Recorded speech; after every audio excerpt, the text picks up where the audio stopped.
बांग्लादेश की पूर्व प्रधानमंत्री शेख हसीना फिलहाल भारत में रह रही हैं। बांग्लादेश की एक और पूर्व प्रधानमंत्री खालिदा जिया की बांग्लादेश नेशनलिस्ट पार्टी ने कहा है कि भारत शेख हसीना को सौंप दे, लेकिन दिल्ली के पर्यवेक्षकों और विशेषज्ञों का कहना है कि हसीना के खिलाफ बांग्लादेश में एकाधिक मामला दर्ज होने के बावजूद दोनों देशों के बीच प्रत्यर्पण संधि के तहत उनको वापस भेजने की संभावना लगभग न के बराबर है। भारत बांग्लादेश सरकार की ओर से हसीना के प्रत्यर्पण का अनुरोध आने की स्थिति में क्या करेगा? दरअसल भारतीय विदेश मंत्रालय के प्रवक्ता रणधीर जायसवाल ने कहा था कि अगर प्रत्यर्पण की बात करें तो वो पूरे तरीके से काल्पनिक यानी कि हाइपोथेटिकल सवाल। ऐसी परिस्थिति में किसी काल्पनिक सवाल का जवाब देने की परंपरा नहीं है। फिलहाल इस सवाल का जवाब देने से बचने के बावजूद दिल्ली ने इस संभावना से इनकार कर दिया है कि देर सवेर ढाका से इस तरीके का अनुरोध आ सकता है। इसके साथ ही बांग्लादेश की अंतरिम सरकार के शीर्ष नेतृत्व ने भी संकेत दिया है कि ये मामला अब ज्यादा दिनों तक काल्पनिक नहीं रहेगा।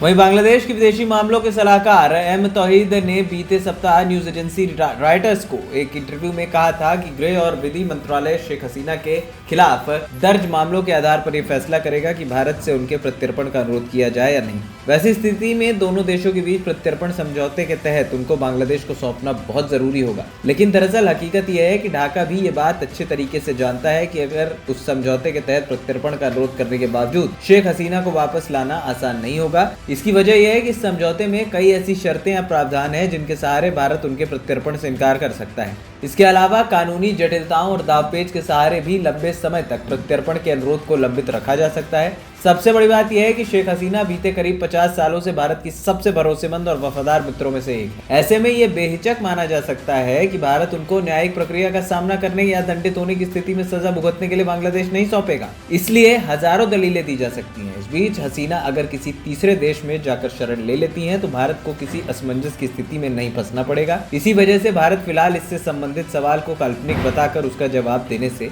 बच रहा है। बांग्लादेश से प्रत्यर्पण का अनुरोध मिलने की स्थिति में भारत किन किन दलीलों के जरिए उसे लंबित या खारिज कर सकता है? दरअसल बांग्लादेश और भारत के बीच साल 2013 में हुए प्रत्यर्पण समझौते की एक अहम धारा में कहा गया है कि प्रत्यर्पित किए जाने वाले व्यक्ति के खिलाफ लगाए गए आरोप अगर राजनीतिक प्रकृति के हों तो अनुरोध खारिज किया जा सकता है। इसके मुताबिक अगर कोई अपराध राजनीति से जुड़ा हो तो ऐसे मामले में प्रत्यर्पण से इनकार किया जा सकता है, लेकिन किसी अपराध को राजनीतिक नहीं कहा जाएगा। इसकी सूची भी काफी लंबी है। अब इनमें हत्या, गुमशुदगी, बम विस्फोट और आतंकवाद जैसे अपराध शामिल हैं। अब बीते 2 सप्ताह के दौरान बांग्लादेश में शेख हसीना के खिलाफ जो मामले दर्ज किए गए उनमें हत्या और सामूहिक हत्या के हैं। गुमशुदगी और अत्याचार के विभिन्न आरोप नतीजतन पहली नजर में इनको राजनीतिक बताकर खारिज करना मुश्किल है। इसके अलावा साल 2016 में मूल समझौते में संशोधन करते हुए एक धारा जोड़ी गई थी। इससे हस्तांतरित प्रक्रिया काफी आसान हो गई थी। इसके बदलाव का मकसद भगोड़े लोगों को जल्दी और आसानी से प्रत्यर्पित करना था। संशोधित समझौते की धारा